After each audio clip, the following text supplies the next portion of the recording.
നമുക്കറിയാവുന്നതുപോലെ നമ്മുടെ രാജ്യത്ത് മുസ്ലിം സമുദായത്തിൻ്റെ നിലനിൽപ്പും അവരുടെ മൗലികാവകാശവുമായി ബന്ധപ്പെട്ട പ്രശ്നങ്ങൾ അടിക്കടി പല രൂപത്തിൽ, പല പേരുകളിൽ, പല നിയമങ്ങളായി സമീപകാലത്ത് രൂപപ്പെട്ടു വരുന്നുണ്ട്. ഇസ്ലാമിക സമൂഹത്തിൻ്റെ പ്രത്യേകത, ഇസ്ലാമിക സമൂഹം ചരിത്രത്തിലൂടെ മുന്നോട്ട് സഞ്ചരിച്ചത് ഈ ദീനിൽ വിശ്വസിക്കുന്ന, ഈ ദീനനുസരിച്ചുകൊണ്ട് ജീവിക്കുന്ന, ഈ ദീനിനെയും ഇതുയർത്തിപ്പിടിക്കുന്ന മൂല്യങ്ങളെയും സ്വന്തം ജീവനേക്കാൾ പരിഗണിക്കുന്ന മുസ്ലിം സമുദായത്തിൻ്റെ പ്രവർത്തനത്തിലൂടെയാണ്. സമ്പത്ത് കൊണ്ടും ശരീരം കൊണ്ടും ഈ സമുദായം അർപ്പിച്ച, ചരിത്രത്തിൽ ഒരു സമുദായത്തിലും കാണാൻ സാധ്യമല്ലാത്ത നിരന്തരമായ ത്യാഗത്തിലൂടെയാണ് 1400 വർഷങ്ങളിലൂടെ ഈ സമുദായം സഞ്ചരിച്ച് ഈ കാലഘട്ടത്തിലും അഭിമാനത്തോടുകൂടി തലയുയർത്തി നിൽക്കുന്ന ഒരു സമുദായമായി മാറിയത്. യാ അയ്യുഹല്ലദീന ആമനു ഹൽ അദുല്ലുകും അലാ തിജാറത്തിൻ തുൻജീകും മിൻ അദാബിൻ അലീം തുഅ്മിനൂന ബില്ലാഹി വറസൂലിഹി വതുജാഹിദൂന ഫീ സബീലില്ലാഹി ബിഅംവാലികും വഅൻഫുസികും. വിശ്വസിച്ചവരെ,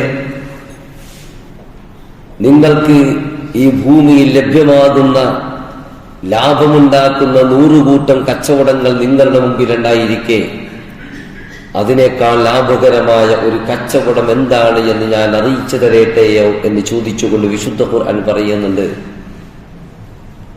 അല്ലാഹുവിലും അന്ത്യദിനത്തിലും വിശ്വസിക്കുകയും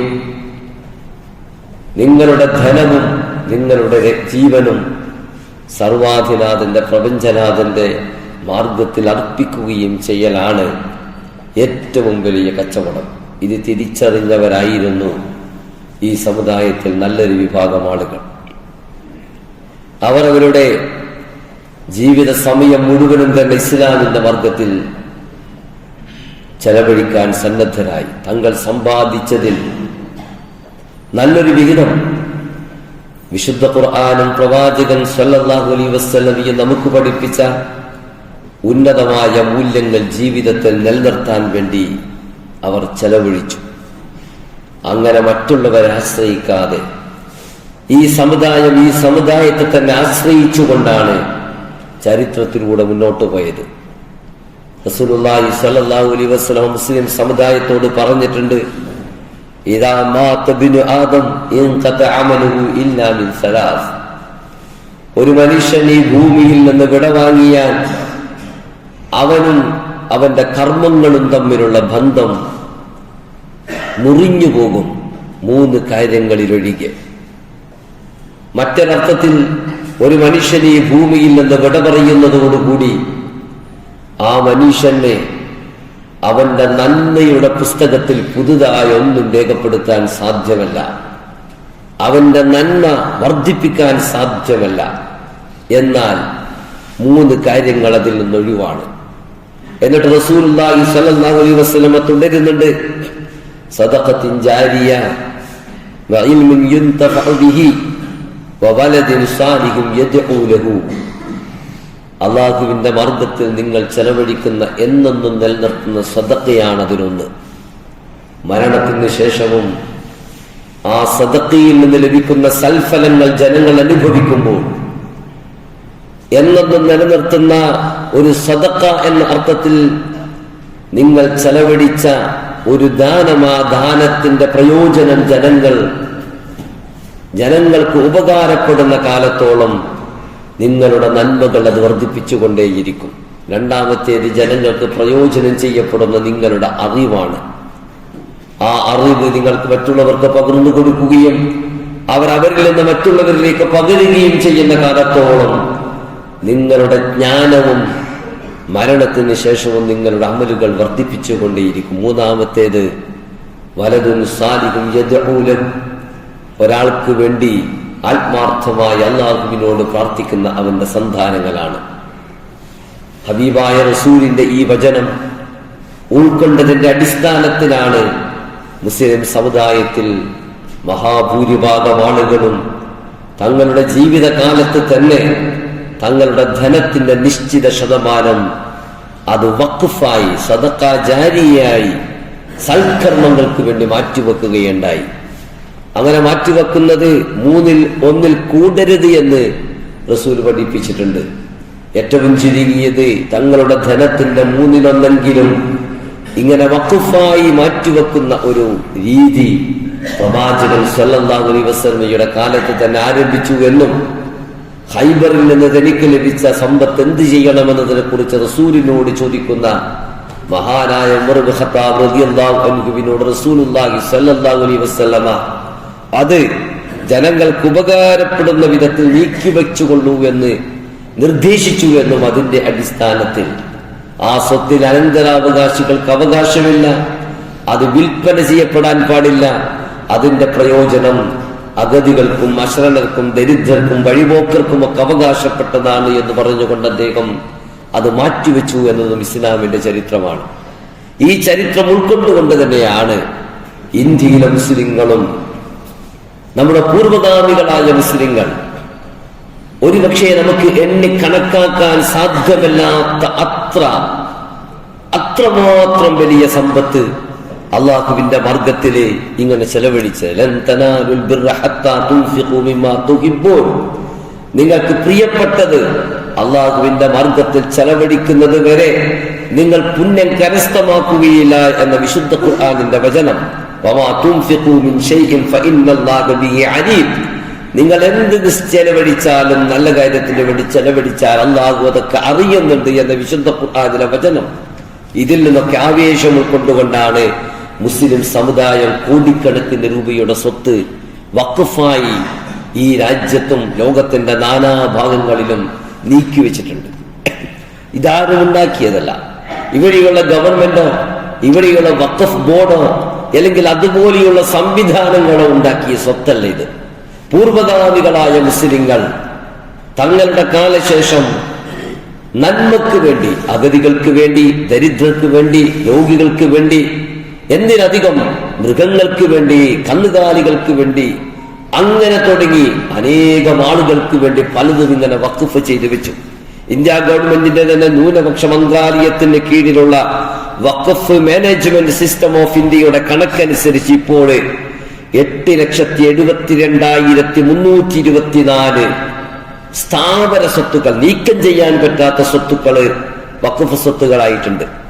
16,713 നീക്കം ചെയ്യാൻ പറ്റുന്ന സ്വത്തുകളുമുണ്ട്. ഏകദേശം 1,20,000 കോടി രൂപ മതിപ്പ് വിലയുള്ള 1,20,000 കോടി രൂപ മതിപ്പ് വിലയുള്ള 9 കോടി രൂപ മതിപ്പ് വിലയുള്ള 9,40,000 ഏക്കർ ഭൂമി വഖഫായി ഇന്ത്യയുടെ വിവിധ ഭാഗങ്ങളിലുണ്ട്. ഇതൊക്കെ ആരുണ്ടാക്കിയതാ? നമ്മുടെ പൂർവഗാമികള്. അവർ നല്ല കാര്യങ്ങൾക്ക് വേണ്ടി വഖഫ് ചെയ്തു. ഈ സ്വത്ത് പക്ഷെ പിൽക്കാലത്ത് അത് സംരക്ഷിക്കാൻ ഒരു വ്യവസ്ഥയില്ലാതെ വന്നപ്പോൾ, അത് സംരക്ഷിക്കാൻ കൃത്യമായ രീതിയില്ലാതെ വന്നപ്പോൾ പലതും പല സ്വഭാവത്തിൽ അന്യാധീനപ്പെട്ടു പോകുന്ന ഒരവസ്ഥയുണ്ടായപ്പോഴാണ് ഈ രാജ്യത്ത് വഖഫ് സ്വത്തുകൾ നഷ്ടപ്പെടാതിരിക്കാൻ വേണ്ടി ഒരു വാഖിഫ് എന്തിനു വേണ്ടിയാണോ ആ സ്വത്ത് വഖഫ് ചെയ്തിരിക്കുന്നത് അതേ ഉദ്ദേശത്തിന്റെ തന്നെ ആ സ്വത്ത് ചെലവഴിക്കപ്പെടണമെന്ന് ഉറപ്പുവരുത്താൻ വേണ്ടി പിൽക്കാലത്ത് നമ്മുടെ രാജ്യത്ത് വഖഫ് ബോർഡുകളും വഖഫ് ട്രിബ്യൂണലുകളും ഒക്കെ ഉണ്ടായത്. അവരുണ്ടാക്കിയതാണ്. ഗവൺമെന്റ് ഒരു രാജ്യത്ത് കോടിക്കണക്കിന് സ്വത്തുകൾ, ഇത്ര അധികം ഭൂമി, അതൊക്കെ പല ആളുകളും പലതിനും വഖഫ് ചെയ്തിരിക്കെ അതിനൊക്കെ കൃത്യമായ രേഖകളും മറ്റുമൊക്കെ ഇല്ലെങ്കിൽ പിൽക്കാലത്ത് പല ആളുകളും അതിൽ ഉടമസ്ഥാവകാശം ഉന്നയിക്കാൻ ആരും ഉണ്ടാവുകയില്ല. കാരണം വഖഫ് ചെയ്യുന്നതോടുകൂടി ആ സ്വത്ത് അള്ളാഹുവിന്റെ സ്വത്താകുന്നു. വ്യക്തിയുടെ ഉടമസ്ഥാവകാശം നഷ്ടപ്പെടുന്നു. അയാളുടെ പിൻഗാമികൾക്ക്, അനന്തരാവകാശികൾക്ക് അതിൽ അർഹതയില്ല. അത് വിൽക്കാൻ ആർക്കും പറ്റില്ല. അത് ഇത്തരം ഒരു സ്വത്ത് സംരക്ഷിക്കാൻ വേണ്ടിയാണ് പിൽക്കാലത്ത് നമ്മുടെ രാജ്യത്ത് വഖഫ് ബോർഡുകളും വഖഫ് നിയമങ്ങളും വഖഫ് ട്രിബ്യൂണലുകളും ഒക്കെ ഉണ്ടാകുന്നത്. 1913 വഖഫ് ബോർഡുകൾ രൂപം കൊള്ളുന്നത്. 1923 മുസൽമാൻ വഖഫ് ആക്ട് ഉണ്ടാക്കുന്നത്. സ്വാതന്ത്ര്യാനന്തരം അതൊക്കെ ബ്രിട്ടീഷുകാരുടെ കാലത്താണ്. 1954 വഖഫ് ആക്ട് കുറച്ചുകൂടി പരിഷ്കരിക്കുകയും പിന്നീട് പല ഭേദഗതികളും 64-ലും 95-ലും ഒക്കെ പല ഭേദഗതികളും കൊണ്ടുവരികയും ഈ വഖഫിന്റെ ഉദ്ദേശങ്ങൾ സഫലമാക്കുന്ന സ്വഭാവത്തിലാണ് വഖഫ് ബോർഡുകളും വഖഫ് നിയമങ്ങളും വഖഫ് ഭേദഗതികളും ഒക്കെ ഈ രാജ്യത്തുണ്ടായത്. പക്ഷെ ഇപ്പോൾ നമ്മുടെ രാജ്യം ഭരിക്കുന്നവർക്ക് അവരുടെ ഏറ്റവും പ്രധാനപ്പെട്ട ശത്രു മുസ്ലിങ്ങളാണ്. മുസ്ലിങ്ങൾ ഈ രാജ്യത്തിൽ നിന്ന് പുറന്തള്ളണമെന്നും മുസ്ലിങ്ങളുടെ സ്വത്ത് അപഹരിക്കണമെന്നും അവരെ ഈ ഭൂമിയിൽ നിന്ന് തന്നെ പുറന്തള്ളണമെന്നൊക്കെ അഭിലഷിക്കുന്ന ഒരു സവർണ ഫാസിസ്റ്റുകൾ ഈ രാജ്യത്തെ ഇന്ന് നിയന്ത്രിച്ചു കൊണ്ടിരിക്കുകയാണ്. സ്വാഭാവികമായും മുസ്ലിങ്ങളുടെ ജീവിതത്തെ പ്രശ്നവൽക്കരിക്കാൻ വേണ്ടിയും വഖഫ് സ്വത്തുകളെ പല സ്വഭാവത്തിലെ കൈയടക്കാൻ വേണ്ടിയുമാണ് ഇപ്പോൾ 2024 ചില ഭേദഗതി നിർദ്ദേശങ്ങൾ മുന്നോട്ട് വെക്കുകയും ഇന്നലെയും നമുക്കെയായി നമ്മുടെ പാർലമെന്റിലും ഇന്നലെ രാജ്യസഭയിലും ഈ പുലർക്കാലത്ത് പാസ്സാക്കുകയും ചെയ്ത വഖഫ് ബില്ലിന്റെ ലക്ഷ്യം ഇതാണ്. വഖഫ് ബില്ലിൽ തന്നെ, വഖഫിന്റെ പേര് തന്നെ, ഈ വഖഫ് ബില്ലിന്റെ പ്രത്യേകത തന്നെ വഖഫ് ആക്ട് എന്നൊക്കെ എന്നാൽ unified Waqf management empowerment efficiency and development act എന്ന് പറഞ്ഞുകൊണ്ട് വഖഫ് ആക്ട് എന്ന് പറഞ്ഞാൽ എല്ലാവർക്കും മനസ്സിലാവും. അത് വളരെ സാങ്കേതികമായ പ്രയോഗമാണ് മുസ്ലിങ്ങളുമായി ബന്ധപ്പെട്ട്. അതിന്റെ കൂടെ കുറെ ഇംഗ്ലീഷ് പദങ്ങളൊക്കെ ചേർത്ത് ആ പദം പോലും, ആ ഒരു പദം ചേർക്കുന്നതിന്റെ പിന്നിൽ പോലും ദുരുദ്ദേശമുണ്ട്. വഖഫ് എന്ന ഒരവസ്ഥയിൽ നിന്ന് ഇതിനെയൊക്കെ മാറ്റുക. 44ഓളം ഭേദഗതികളാണ് പുതിയ ബില്ലിൽ കൊണ്ടുവന്നിരിക്കുന്നത്. എന്താണ് ആ ഭേദഗതിയിലൂടെ സർക്കാർ ആഗ്രഹിക്കുന്നത്? നമ്മുടെ രാജ്യത്ത് ഞാൻ പറഞ്ഞു, ഈ വഖഫ് സ്വത്തുകൾ ആരെങ്കിലും സർക്കാരോ മറ്റോ ഇവിടെ ഉണ്ടാക്കിയതല്ല, വഖഫ് ബോർഡുകൾ ഉണ്ടാക്കിയതല്ല. പൂർവ്വഗാമികളായ മുസ്ലിങ്ങൾ, ഇന്ത്യയിലെ തന്നെ പ്രബലമായ സ്ഥാപനങ്ങൾ, കേരളത്തിൽ ഉദാഹരണത്തിന് JDT, പഞ്ചാബിലെ കസൂരി സഹോദരന്മാര് കോളറ പടർന്ന് ഈ നാട്ടിൽ ഒരുപാട് ആളുകൾ മരിച്ചു വീഴുകയും അനാഥരാവുകയും ചെയ്തപ്പോൾ അനാഥരെ സംരക്ഷിക്കാൻ വേണ്ടി പഞ്ചാബിൽ നിന്ന് വന്ന കച്ചവടക്കാരായ ആളുകള് അവർ വഖഫ് ചെയ്തുണ്ടാക്കിയതാണ്. ഇന്ത്യയിലെ തന്നെ പ്രഗത്ഭമായ സ്ഥാപനങ്ങൾ, ഉദാഹരണത്തിന് നദ്വത്തുൽ ഉലമ ലക്നൗ, അതുപോലെ ദാറുൽ ഉലൂം ദയൂബന്ദ്, ബാക്കിയാത്തു സാലിഹാത്ത്, ഇങ്ങനെയുള്ള അനേകം വിദ്യാഭ്യാസ സ്ഥാപനങ്ങൾ, പള്ളികൾ, മസ്ജിദുകൾ, ഹോസ്പിറ്റലുകൾ, ആതുരാലയങ്ങൾ, വിദ്യാഭ്യാസം തുടങ്ങി 100 കൂട്ടം സ്ഥാപനങ്ങളെ ഇങ്ങനെ പണ്ട് മുതൽ തന്നെ പല ആളുകളും വഖഫ് ചെയ്തിട്ട് ആ വഖഫിന്റെ അടിസ്ഥാനത്തിൽ അത് സംരക്ഷിക്കുന്നതിന് പകരം ഈ വഖഫ് പ്രോപ്പർട്ടി കൈവശപ്പെടുത്താനുള്ള, അതിനെ പല സ്വഭാവത്തിലേക്ക് നിയന്ത്രണത്തിൽ കൊണ്ടുവരാനുള്ള ഒരു ബില്ലാണ് ഇപ്പോൾ കൊണ്ടുവന്നിരിക്കുന്നത്. വഖഫ് സ്വത്തുക്കളുടെ കൈകാര്യത്തിന്റെ പരമാധികാരമുള്ളത് ഇന്ന് വഖഫ് ബോർഡിനാണ്. അവിടെ തർക്കമുണ്ടായാൽ തർക്കങ്ങൾ തീർപ്പ് കൽപ്പിക്കേണ്ടത് വഖഫ് ട്രൈബ്യൂണലുകളാണ്. ഇതാണ് ഇന്നത്തെ നിയമം. ഇതൊക്കെ മാറ്റി ഇങ്ങനെ തുടങ്ങി പല ആളുകളെയും പ്രശ്നത്തിലാക്കുന്ന ചില ഭേദഗതികളാണ് ഇപ്പോഴത്തെ ഈ ബില്ലിലെ കൊണ്ടുവന്നിരിക്കുന്നത്. ഈ ബില്ലിന്റെ പ്രത്യേകത തന്നെ, ഈ ബില്ലിൽ വന്നിരിക്കുന്നത് തന്നെ ആർക്കും വഖഫ് ചെയ്യാം ഇസ്ലാമിക നിയമം അനുസരിച്ച്. നമുക്ക് ഓരോരുത്തർക്കും, ഇവിടെ ഇരിക്കുന്ന ഓരോരുത്തർക്കും വഖഫ് ചെയ്യാം. പരമാവധി നമ്മുടെ സ്വത്ത് അങ്ങനെ വഖഫ് ചെയ്യാൻ നമ്മൾ ശ്രമിക്കണം. ഇത് പൂർവ്വഗാമികൾക്ക് മാത്രം ബാധകമായത്, നമുക്കും ബാധകമായതാണ്. പക്ഷെ പുതിയ നിയമം അനുസരിച്ചിട്ട് 5 വർഷം തുടർച്ചയായി ഇസ്ലാമിക നിയമങ്ങൾ പ്രാക്ടീസ് ചെയ്യുന്ന ഒരാൾക്ക് വഖഫ് ചെയ്യാൻ പാടുള്ളൂ. എന്തിന്റെ നിയമം കൊണ്ടുവന്ന താല്പര്യം എന്താ? 5 വർഷം തുടർച്ചയായി ഇസ്ലാമിക നിയമം പ്രാക്ടീസ് ചെയ്യുന്ന ഒരാൾക്ക് വഖഫ് ചെയ്യാൻ പറ്റും. ഒരാൾ ഇസ്ലാമിലേക്ക് ആകർഷണമായി ഇസ്ലാമിലേക്ക് വന്നു, അയാൾ വഖഫ് ചെയ്യുന്നു, അത് തടയണം. അത് തടയുക മാത്രമല്ല, മുസ്ലിമായി ജീവിക്കുന്ന ഒരാൾ തന്നെ വഖഫ് ചെയ്താല് അയാൾ ഇസ്ലാമികമായി തന്നെ ജീവിച്ചെന്നൊക്കെ പറഞ്ഞാൽ അയാളുടെ അനന്തരാവകാശികളൊക്കെ കേസൊക്കെ കൊടുത്താല് ചിലപ്പോൾ ഇതൊക്കെ വലിയ സങ്കീർണമായ പ്രശ്നങ്ങൾ സൃഷ്ടിക്കും. മറ്റൊരു ഭാഷയിൽ ഇനി മുസ്ലിങ്ങൾ വഖഫ് ചെയ്യുന്നതിൽ നിന്ന് തന്നെ മുസ്ലിങ്ങളെ തടയാനും, അങ്ങനെ വഖഫ് ചെയ്താൽ ആ വഖഫ് പോലും ഒരു പ്രശ്നമായി, ഒരു തർക്ക പ്രശ്നമാക്കി മാറ്റി. എന്താണ് ഇതിന്റെ ലക്ഷ്യം? മഹാനായ പ്രവാചകന് ലൂത്ത് അലൈഹി ഇസ്ലാമിനെ കുറിച്ച് അദ്ദേഹത്തിന്റെ അനുചരന്മാർ പറഞ്ഞിട്ടുണ്ടല്ലോ. ലൂത്ത് അലൈഹി ഇസ്ലാമിനെ ഇസ്ലാമിക പ്രബോധന പ്രവർത്തനവുമായി നടക്കുമ്പോൾ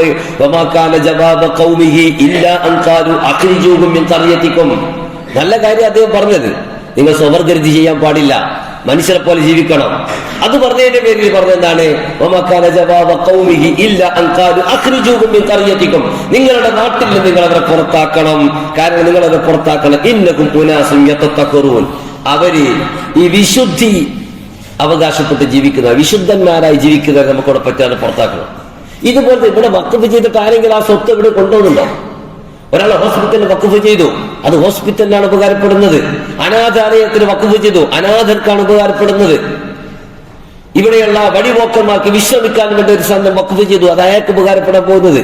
മദ്രസകൾക്ക് വഖഫ് ചെയ്തു, കോളേജുകൾക്ക് വഖഫ് ചെയ്തു, പള്ളികൾക്ക്. ഇത് മാത്രം ഇങ്ങനെ 100 കൂട്ടം വഖഫുകൾ ഉണ്ടായാല് അതിന്റെ പ്രയോജനം ഈ നാട്ടിനാണ്, ഇവിടെയുള്ള മനുഷ്യന്മാർക്കാണ്.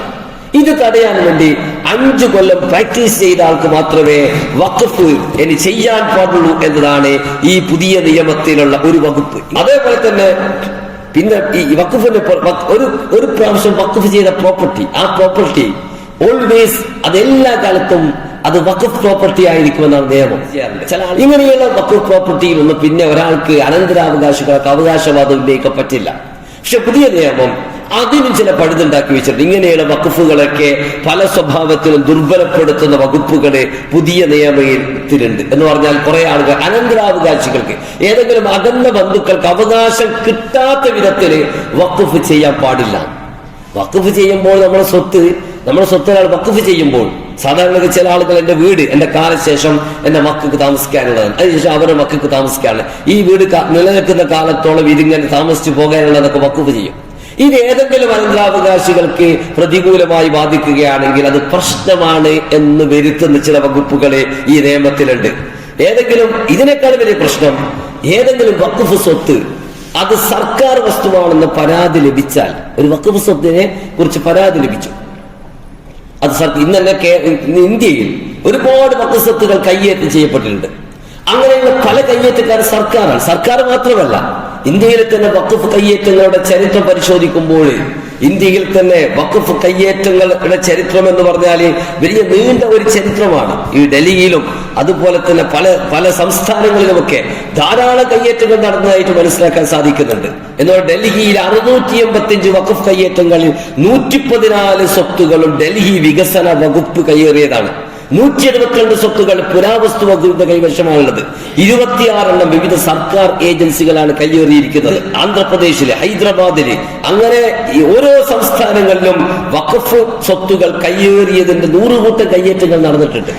പക്ഷെ ഒരു വഖഫ് സ്വത്ത് സർക്കാരിൻ്റെതാണ് എന്ന് ആരെങ്കിലും അവകാശപ്പെടുകയാണ് എങ്കിൽ, നിലവിലെ ഈ ആക്ട് അനുസരിച്ചുകൊണ്ട് വഖഫ് സർക്കാർ കയ്യേറ്റം നടത്തിയെങ്കിൽ വിഷയത്തിൽ ശരിയായ ഒരു തീരുമാനം എടുക്കുന്നത് വരെ ആ വസ്തു സർക്കാർ നിയമിക്കുന്ന ഒരു ഓഫീസർ പരാതിയുടെ തർക്കം സംബന്ധിച്ച തീരുമാനമെടുക്കുന്നത് വരെ അത് വഖഫ് പ്രോപ്പർട്ടി ആവില്ല എന്നാണ്. അപ്പൊ ഇവിടെ ഒരു ശ്മശാനമുണ്ട്, ഒരു കബറുണ്ടെന്ന് വിചാരിക്കാം, അത് സർക്കാരിന്റെയാണ്, വഖഫിന്റെ അല്ലാന്നുണ്ട് പരാതി ലഭിച്ച സർക്കാർ ഉദ്യോഗസ്ഥ നിയമിക്കും. ആ ഉദ്യോഗസ്ഥ തീരുമാനം എടുക്കും. ചിലപ്പോൾ 1 കൊല്ലം 2 കൊല്ലം 5 കൊല്ലം 10 കൊല്ലം കഴിഞ്ഞ് തീരുമാനം എടുക്കുന്നത് വരെ അത് കബറുണ്ടായിട്ട് ഉപയോഗിക്കാൻ പറ്റില്ല. ഒരു പള്ളിക്കെതിരെ ഇങ്ങനെ പരാതി ലഭിച്ചു, പള്ളി നിൽക്കുന്നത് സർക്കാരിന്റെ ഭൂമിയിലാണ്, വഖഫ് പ്രോപ്പർട്ടിയിലല്ല. അപ്പൊ സർക്കാർ, നമ്മുടെ നാട്ടിൽ ഒരു സ്വത്തിന് മേൽ പരാതി ഉണ്ടായാല് ഈ പരാതി തീർപ്പ് കൽപ്പിക്കുന്നത് വരെ നിലവിലുള്ള ഉടമസ്ഥന് ആ സ്വത്ത് കൈകാര്യം ചെയ്യാൻ പാടില്ല നിയമങ്ങളുണ്ടോ? നിങ്ങളുടെ വീട്ടിനെതിരെ, എന്റെ വീട്ടിനെതിരെ, നിങ്ങളുടെ കച്ചവടത്തിനെതിരെ, അത് നിങ്ങളുടേതല്ല എന്റേതാണെന്നൊരു പരാതി വന്നാൽ ഇന്ത്യയിലെ നിയമം അനുസരിച്ചിട്ടുണ്ടാകുന്നത് ആ പരാതിയില് തീർപ്പ് കൽപ്പിക്കുന്നത് നിങ്ങൾക്കതിൽ അവകാശമില്ല എന്നൊരു നിയമവും രാജ്യത്തിൽ, അങ്ങനത്തെ നിയമം ഒരു ലോകത്തുണ്ടാവില്ല. പക്ഷെ വഖഫിന്റെ വിഷയത്തില് സർക്കാരിൻ്റെതാണെന്ന് പരാതി ലഭിച്ച ആർക്ക് പരാതി കൊടുക്കാം? അങ്ങനെ പരാതി കൊടുക്കാൻ വേണ്ടി മാത്രം നടക്കുന്ന കുറെ മനുഷ്യന്മാരുണ്ട്. ഇങ്ങനെ പരാതി ലഭിച്ചു കഴിഞ്ഞാല് സർക്കാർ ഉദ്യോഗസ്ഥ അയാൾ തീർപ്പ് കൽപ്പിക്കേണ്ടത്, തീർപ്പ് കൽപ്പിക്കുന്നത് വരെ ആ സ്വത്ത് വഖഫ് പ്രോപ്പർട്ടിയായി കണക്കാക്കാൻ പറ്റില്ല എന്നതാണ് ഈ പുതിയ നിയമത്തിലെ മറ്റൊരു വ്യവസ്ഥ. അതോടൊപ്പം തന്നെ കേന്ദ്ര വഖഫ് കൗൺസിൽ, സംസ്ഥാന വഖഫ് ബോർഡിലൊക്കെ ഒരുപാട് അതൊക്കെ മുസ്ലിങ്ങളാണ് കൈകാര്യം ചെയ്യുന്നത്. കാരണം മുസ്ലിങ്ങളുടെ പ്രോപ്പർട്ടി മുസ്ലിങ്ങളാണ് കൈകാര്യം ചെയ്യേണ്ടത്. ഇന്ത്യയിൽ ദേവസ്വം ബോർഡുണ്ട്, ദേവസ്വം ബോർഡിൽ ഹിന്ദുക്കളാണ്. സിഖുകാരുടെ സ്വത്തുകൾ അത് കൈകാര്യം ചെയ്യുന്നത് സിഖുകാരാണ്. ഓരോ മതസ്ഥരുടെയും പൊതുസ്വത്തുകൾ കൈകാര്യം ചെയ്യുന്നത് മതവിശ്വാസികളാണ്. പക്ഷെ ഇപ്പൊ വന്നിരിക്കുന്ന നിയമം അനുസരിച്ചിട്ട് വഖഫ് ബോർഡിൽ, സംസ്ഥാന വഖഫ് ബോർഡിലും കേന്ദ്ര വഖഫ് കൗൺസിലിലുമൊക്കെ അമുസ്ലിങ്ങൾക്ക് വ്യാപകമായ പങ്കാളിത്തം നൽകുന്നു എന്ന് മാത്രമല്ല, പല ആളുകളെയും സർക്കാരാണ് നോമിനേറ്റ് ചെയ്യുന്നത്. ഇവിടെയുള്ള പല ഇലക്ട്രൽ രീതികളുണ്ട്. ഇപ്പൊ മുത്തവല്ലിമാരിൽ നിന്ന് ഒരാള്, മുസ്ലിം MLA-മാരിൽ നിന്ന് ഇത്ര ആള് എന്നൊക്കെ പറഞ്ഞുകൊണ്ട് ഈ രീതികളൊക്കെ തകരം മറിച്ചുകൊണ്ട് സർക്കാരിന് തന്നെ, സർക്കാർ നിയമിക്കുന്ന ചില ആളുകൾ മാത്രമല്ല മുസ്ലിം ആയിരിക്കണമെന്ന ഒരു നിർബന്ധവുമില്ല. സ്വാഭാവികമായും വഖഫിനെ കുറിച്ച് ഒരു ധാരണയുമില്ലാത്ത ആളുകള് മുസ്ലിങ്ങളുടെ പ്രോപ്പർട്ടിയിൽ തീരുമാനമെടുക്കാൻ പോവുകയാണ്. നിലവിലുള്ള ആക്ട് അനുസരിച്ച് തന്നെ വഖഫ് ട്രിബ്യൂണലിലെ അംഗങ്ങള് 3 ആളാണ്. വഖഫ് ട്രിബ്യൂണലിൽ തർക്കം പരിഹരിക്കുന്ന സമിതിയാണ്, അത് 3 ആളാണ്. അതിൽ ഒരാൾ നിലവിലുള്ള ആക്ട് അനുസരിച്ച്, നിലവിലുള്ളതനുസരിച്ച് ഒരാൾ ജില്ലാ ജഡ്ജിയുടെ പദവിയുള്ള ഒരാളായിരിക്കും തലപ്പത്തുണ്ടാവുക. അഡീഷണൽ ജഡ്ജിയുടെ പദവി ആ ഒരു റാങ്കിലുള്ള ഒരു സർക്കാർ ഉദ്യോഗസ്ഥനുണ്ടാകും. 3ാമത്തെ ആൾ ഇസ്ലാമിക ശരീഅത്തിനെ കുറിച്ച് അറിയുന്ന ഒരു ഇസ്ലാമിനെ കുറിച്ച് അവഗാഹമുള്ള ഒരാൾ വരും. ഈ 3 ആളുമാണ് ഒരു തർക്ക വിഷയത്തിൽ പരിഹാരം ഉണ്ടാക്കുന്നത്. പുതിയ നിയമത്തില് 3 ആൾ വേണ്ട, 2 ആൾ മതിയും തീരുമാനിച്ചു. ആ 2 ആൾ മതിയും തീരുമാനിച്ചപ്പോൾ ഒരാൾ സർക്കാർ നിശ്ചയിക്കുന്നവരെ ഒരാൾ ഇസ്ലാമിനെ കുറിച്ച് അറിയുന്ന ആളെന്നല്ല വെച്ചത്. മറിച്ച് ഇസ്ലാമിനെ കുറിച്ച് ധാരണയുള്ള മുസ്ലിങ്ങളായാലും അതിന്റെ ആവശ്യമില്ല. മറിച്ച് പുതിയ നിയമം അനുസരിച്ച് അതിലൊരാളും നിലവിലുള്ള ജഡ്ജിയോ മുൻ ജഡ്ജിയോ ആയിരിക്കും. 2ാമത്തെ ആള് ഒരു ജോയിന്റ് സെക്രട്ടറിയുടെ, സർക്കാരിന്റെ ജോയിന്റ് സെക്രട്ടറിയുടെ പദവിയിലുള്ള ഒരു ഉദ്യോഗസ്ഥനായിരിക്കും. ഈ 2 ഉദ്യോഗസ്ഥർ മുസ്ലിം ആകണമെന്നൊരു നിർബന്ധവുമില്ല. നമ്മൾ ആലോചിക്കുക, ഒരു പ്രശ്നത്തിൽ പരാതി ഉണ്ടായാൽ ആ പരാതി ഇസ്ലാമിക നിയമമനുസരിച്ച് പരിഹരിക്കുന്നതിനാണ് ഇസ്ലാമിനെ കുറിച്ച് അവഗാഹമുള്ള ആളുകളെ ഈ ട്രിബ്യൂണലിൽ ഉണ്ടാകണമെന്ന് വെച്ചിരിക്കുന്നത്. പക്ഷേ അത് റദ്ദ് ചെയ്തിട്ട് സർക്കാർ നിശ്ചയിക്കുന്ന ഒരു സർക്കാരിന്റെ ജോയിന്റ് സെക്രട്ടറി പദവിയുള്ള ഒരു ഉദ്യോഗസ്ഥ ആരുമാകാം. ഇവരുടെ സംഘപരിവാറിന്റെയും RSSന്റെയും വിഷലിപ്തമായ ആശയങ്ങൾ തലക്കിൽ കൊണ്ടു നടക്കുന്ന, അങ്ങനെ ഈ സമുദായത്തെ തന്നെ നശിപ്പിക്കാൻ ശ്രമിക്കുന്ന കുറെ ആളുകളൊക്കെ തലപ്പത്ത് വരും. ഇങ്ങനെ വരിക, ഒരാൾ ജഡ്ജിയോ മുൻ ജഡ്ജിയോ ആയിരിക്കണം. ഇങ്ങനെയുള്ള ആളുകളായിരിക്കുമെന്ന് വരുന്നതോടുകൂടി തന്നെ ഈ ട്രിബ്യൂണൽ പ്രശ്നങ്ങളിൽ ഇടപെടാൻ, നമുക്കറിയാം കേരളത്തിൽ മുനമ്പം പ്രശ്നം ഉണ്ടായി. മുനമ്പം വഖഫ് ഭൂമിയല്ല എന്ന്, ആ മുനമ്പം ഭൂമി വഖഫ് സർക്കാർ സെറ്റ് വഖഫായി കൊടുത്ത ഫറൂഖ് കോളേജിനാണ്. മുസ്ലിങ്ങൾ വരെ ഈ സമുദായത്തെ കബളിപ്പിക്കാൻ ശ്രമിച്ചു. വഖഫ് ഭൂമിയല്ല എന്ന് അവർ പ്രഖ്യാപിച്ചു. പക്ഷെ ട്രിബ്യൂണൽ പറഞ്ഞു അത് വഖഫ് ഭൂമിയാണ്. വഖഫ് ഭൂമിയാണ്, കാരണം രേഖ അനുസരിച്ച് വഖഫ് ഭൂമിയാണ്. അത് വഖഫ് ഭൂമി ആയതുകൊണ്ട് തന്നെ സർക്കാർ കമ്മീഷനെ വെച്ചു. കമ്മീഷനെ തള്ളിക്കളയാൻ കോടതി ഉത്തരവിട്ടു. കാരണം വഖഫ് വിഷയത്തില് തർക്കത്തിൽ അന്തിമ പരിഹാരം ഉണ്ടാക്കേണ്ടത് വഖഫ് ട്രിബ്യൂണലാണ്, സർക്കാരല്ല. അതുകൊണ്ടാണ് മുനമ്പം വിഷയം വഖഫ് ഭൂമിയല്ല എന്ന് പോലീസ് പറഞ്ഞപ്പോഴും ട്രിബ്യൂണൽ രേഖ വെച്ചിട്ട് പറഞ്ഞു ഇത് വഖഫ് ഭൂമിയാണ്. കോടതി പറഞ്ഞു വഖഫ് ഭൂമി ആയതുകൊണ്ട് തന്നെ വഖഫ് ഭൂമിയുടെ ആശയത്തെ തീരുമാനമെടുക്കാനേ സർക്കാർ നിശ്ചയിച്ച കമ്മീഷന് ഒരു അധികാരമില്ല, കമ്മീഷൻ പിരിച്ചുവിടണമെന്ന് പറഞ്ഞു. സംസ്ഥാന സർക്കാരിന് കമ്മീഷന് പിരിച്ചുവിടേണ്ടി വന്നു. ഇതാണ് ഇത്രമാത്രം സുരക്ഷിതത്വമുള്ള ഒരു ഘടനയെ അട്ടിമറിച്ചിട്ട്, ഈ ട്രിബ്യൂണലിനെ പോലും അട്ടിമറിച്ചിട്ട് ഇതിനെ നശിപ്പിക്കാനുള്ള ഒരു ശ്രമമാണ് ഇപ്പോൾ നടക്കുന്നത്. മാത്രമല്ല വഖഫ് ഭൂമി വഖഫ് ട്രിബ്യൂണലിനെ നിർവീര്യമാക്കുകയും എന്നിട്ട് വഖഫ് ബോർഡിലൊക്കെ ഇപ്പൊ കേന്ദ്ര കൗൺസിൽ 23ഓളം ആളുകളാണ് കേന്ദ്ര വഖഫ് കൗൺസിൽ വരേണ്ടത്. അതിൽ 7 ആളുകളെ നോൺ മുസ്ലിംസ് ആകാനാണ് പുതിയ നിയമം. സംസ്ഥാന വഖഫ് ബോർഡിലും മുസ്ലിങ്ങൾ എല്ലാത്തവർ വരുന്നതോടുകൂടി മുസ്ലിങ്ങളുടെ ഒരു പൊതുവായ വിഷയത്തിൽ തീർപ്പ് കൽപ്പിക്കാനുള്ള അധികാരം മുസ്ലിങ്ങൾക്ക് നഷ്ടപ്പെടുന്നു. പിന്നെ ഒരു ഭൂമി എത്ര പഴക്കമുണ്ടെങ്കിലും കൃത്യമായി വഖഫാണ് എന്ന് തെളിഞ്ഞാൽ അത് തിരിച്ചു പിടിക്കാനേ നിലവിലുള്ള നിയമം അനുസരിച്ച് വകുപ്പുണ്ട്. പണ്ടൊരാൾ വഖഫ് ചെയ്തു, കുറെ കാലം വഖഫ് ചെയ്താണ്, പക്ഷെ ആരെങ്കിലും കയ്യേറി. പക്ഷെ അത് വഖഫ് ഭൂമിയാണെന്ന് തെളിഞ്ഞാല് അത് തിരിച്ചു പിടിക്കാനുള്ള വകുപ്പ്, ആ വകുപ്പുകളൊക്കെ റദ്ദ് ചെയ്തിട്ട് ആ വകുപ്പുകളൊക്കെ എടുത്ത് അതിനൊക്കെ ഒരു പരിധി, ഇത്ര കാലത്തിനുള്ളിലുള്ള വിഷയത്തിന് മാത്രമേ ഇനി ഇങ്ങനെയുള്ള കേസുകൾ നടത്താവൂ എന്നൊക്കെ പറഞ്ഞ് അതിനെയൊക്കെ റദ്ദ് ചെയ്യുന്ന നിയമങ്ങളുമുണ്ട്. ഇങ്ങനെ ചുരുക്കത്തിൽ ഒരുപാട് നിയമങ്ങളുടെ വിശദാംശങ്ങളെ ചുരുക്കത്തിലാണ് പറഞ്ഞത്. ഈ വഖഫ് നിയമം എന്ന് പറഞ്ഞാൽ, വഖഫ് ഭേദഗതി ബിൽ എന്ന് പറഞ്ഞാൽ ഈ സമുദായത്തിന്റെ പൂർവ്വപഗാമികളെ ഈ സമുദായത്തിന്റെ ഉന്നമനത്തിന് വേണ്ടി, നാട്ടിലെ നന്മക്ക് വേണ്ടി, വെറും സമുദായത്തിന് വേണ്ടി മാത്രമല്ല വഖഫ് ചെയ്യാൻ. ഇപ്പൊ രോഗികൾക്ക് വേണ്ടി ഒരാൾ ഒരു ഹോസ്പിറ്റൽ വഖഫ് ചെയ്താൽ അവിടെ എല്ലാ രോഗികളും വരും, മുസ്ലിമും വരും, മുസ്ലിം അല്ലാത്തവരും വരും, മതത്തിൽ വിശ്വസിക്കാത്തവരും എല്ലാവരും വരും, എല്ലാവർക്കും ഫ്രീ ആണ്. അങ്ങനെ വഖഫ് ചെയ്താൽ സമുദായത്തിന് വേണ്ടി മാത്രം നന്മ ചെയ്യണമെന്ന് ഇസ്ലാം പഠിപ്പിക്കുന്നില്ല.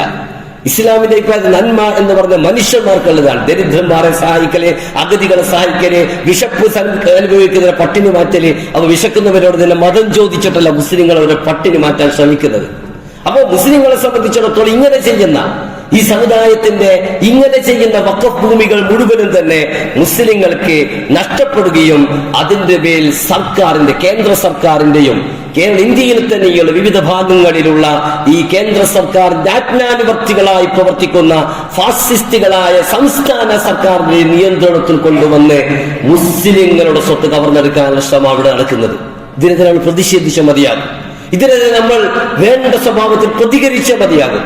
പക്ഷെ നമ്മൾ കാര്യം മനസ്സിലാക്കണം, ഇവർ വിചാരിക്കുന്നത് ഇത് നമ്മൾക്ക് ഈ സമുദായത്തെ തകർക്കാൻ പറ്റുന്നതാണ്.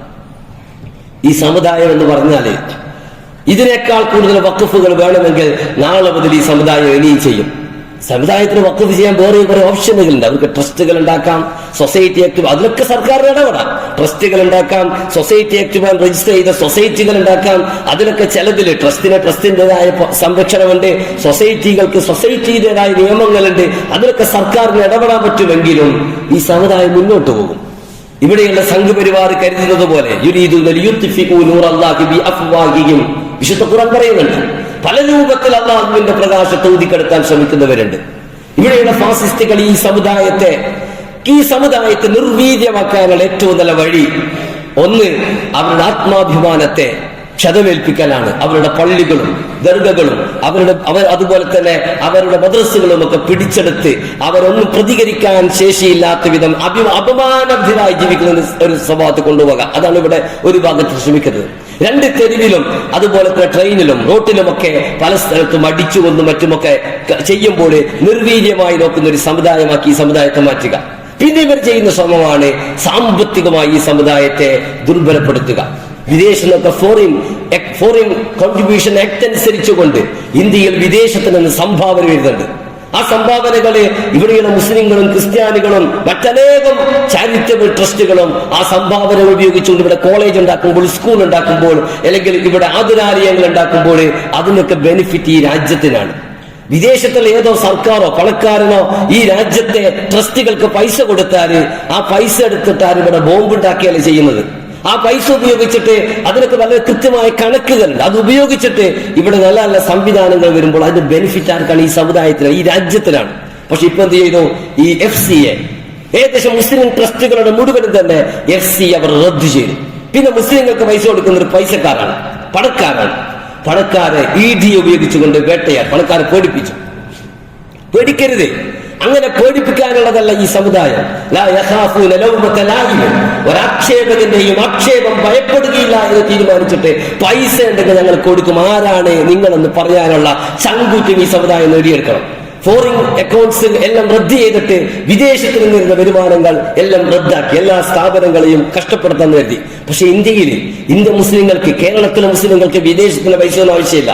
ഇന്നലെ ആരോ എഴുതിയിട്ട് ഫിത്ർ സക്കാത്തിന് മാത്രം ഒരു മുസ്ലിം 100 രൂപ ചെലവഴിച്ചാല് കേരളത്തിലെ ഏകദേശം 75 ലക്ഷത്തിലധികം മുസ്ലിങ്ങൾ കേരളത്തിലുണ്ട്. ഒരു 50 ലക്ഷം ആളുകൾ 100 രൂപ കൊടുത്താൽ എത്ര പൈസ നമ്മൾ കൂട്ടണം? ഒറ്റ ദിവസം കൊണ്ട്, ഒരൊറ്റ രാത്രി കൊണ്ട് മുസ്ലിങ്ങൾ കൊടുക്കുന്ന പൈസയാണിത്. സക്കാത്തായിട്ട് മറ്റെത്ര കൊടുക്കുന്നത്? ഇങ്ങനെയുള്ള സമുദായത്തെ അങ്ങനെ ഒന്ന് നിർവീര്യക്കപ്പെടും. എങ്കിലും പൈസക്കാർ ED ഉപയോഗിച്ചിട്ടും നിങ്ങൾ എന്തിനാണ് അവിടെ പൈസ കൊടുത്തു, ഇവിടെ പൈസ കൊടുത്തു? പല ആളുകൾ പറയാണ്, പൈസ കൊടുക്കുമ്പോൾ ചോദ്യം വരികയാണ്, നമ്മളെ കയ്യിലെ പൈസ ഉപയോഗിച്ചിട്ട് നിങ്ങൾ ധൂർത്തടിച്ചാല്, പൊങ്ങച്ചപ്രകടനം നടത്തിയാല്, മദ്യശാലകളിലും അതുപോലത്തെ തെരുവിൽ ആഭാസങ്ങൾക്ക് ചെലവഴിച്ചാൽ ആരും ചോദിക്കില്ല. ഹോസ്പിറ്റലിൽ കൊടുത്താൽ, പള്ളിക്ക് കൊടുത്താൽ, മദ്രസ കൊടുത്താൽ ചോദ്യം വരികയാണ്. ഇത് കണ്ട് പേടിക്കാൻ പാടില്ല, പേടിക്കാതെ നിൽക്കണം. മൂന്നാമതായാണ് ഇവർ ചെയ്യുന്ന മറ്റൊരു പരിപാടിയാണ് സാമ്പത്തികമായി ഈ സമുദായത്തെ ദുർബലപ്പെടുത്താൻ കണ്ടുവച്ച വഴിയാണ് വഖഫ് സ്വത്തിന്റെ മേൽ കൈവെക്കുക എന്നത്. പക്ഷെ ഈ സമുദായം തടയാൻ പോകുന്നില്ല. അള്ളാന്റെ പ്രകാശം പൂജിക്കെടുക്കാൻ അവർ പല സ്വഭാവത്തിലും ശ്രമിക്കുന്നു. പക്ഷേ അള്ളാഹുവിന്റെ പ്രകാശം പൂർത്തീകരിക്കുക തന്നെ ചെയ്യും. വലം കരിഹൽ കാഫിറൂൻ, നിഷേധികൾ എത്രമാത്രം വെറുത്താലും ശരി. ചരിത്രത്തെ 100 കൂട്ടം അനുഭവങ്ങളുണ്ട്. അതിന്റെ വിശദാംശങ്ങൾ പിന്നീട് വിശദീകരിക്കാം. വിശുദ്ധ ഖുർആൻ പറയുന്നുണ്ട്, നിങ്ങൾ ആരെങ്കിലും അള്ളാഹുവിനെ സൂക്ഷിച്ചാൽ നിങ്ങളെ വെരിഞ്ഞു മുറുക്കാനും നിങ്ങളെ കുടുക്കാനും നിങ്ങളുടെ ജീവിതത്തെ പ്രയാസപ്പെടുത്താനും ആളുകൾ ശ്രമിച്ചാലും അള്ളാഹു നിങ്ങൾക്കൊരു വഴി കാണിച്ചു തരും. പ്രതീക്ഷിക്കാത്ത വിധത്തിൽ നിങ്ങൾക്ക് അല്ലാഹു വിഭവങ്ങൾ നൽകും. ആരെങ്കിലും അല്ലാഹുവിൽ ഭരമേൽപ്പിച്ചാലേ അവൻ അല്ലാഹു തന്നെ മതി. അല്ലാഹു ഓരോ കാര്യങ്ങളും എത്തിക്കേണ്ടിടത്ത് എത്തിക്കുക തന്നെ ചെയ്യും. അല്ലാഹു ഓരോ കാര്യങ്ങൾക്കും ഓരോന്ന് കണക്കാക്കി വെച്ചിട്ടുണ്ട്. വിശുദ്ധ ഖുർആനിൽ ഇത്തരം ആവേശത്തിൽ നിന്ന് പ്രചോദനം ഉൾക്കൊണ്ട് പതറാതെ, തളരാതെ, പേടിക്കാതെ, ഭയപ്പെടാതെ ഇവരുടെ ഭീഷണികൾക്ക് മുമ്പിൽ ഇങ്ങനെ പരിങ്ങി നിലവിളിച്ച് ഞാൻ എന്ത് ചെയ്യണമെന്ന് ആലോചിച്ച് ബേജാറാകുന്നതിന് പകരം ഇസ്സത്തോടുകൂടി ഈ സമുദായം എഴുന്നേറ്റ് നിൽക്കേണ്ട, ഞങ്ങളുടെ പണം നന്മക്ക് വേണ്ടി ഇനിയും ചെലവഴിക്കും, നിഷേധികളും ഫാസിസ്റ്റുകളും കപടന്മാരും കൊള്ളക്കാരും ഒക്കെ എന്തു പറഞ്ഞാലും ശരിയെന്ന് ഈ സമുദായം പ്രതിജ്ഞ പുതുക്കേണ്ട സന്ദർഭം കൂടിയാണിത്. അല്ലാഹു തുണക്കുമാറാകട്ടെ. അഖൂലു ഖൗലി ഹാദാ അസ്തഗ്ഫിറുല്ലാഹ ലി വലക്കും വലിസാഇരിൽ മുഅ്മിനീൻ ഫസ്തഗ്ഫിറുഹു ഇന്നഹു ഹുവൽ ഗഫൂറുർ റഹീം.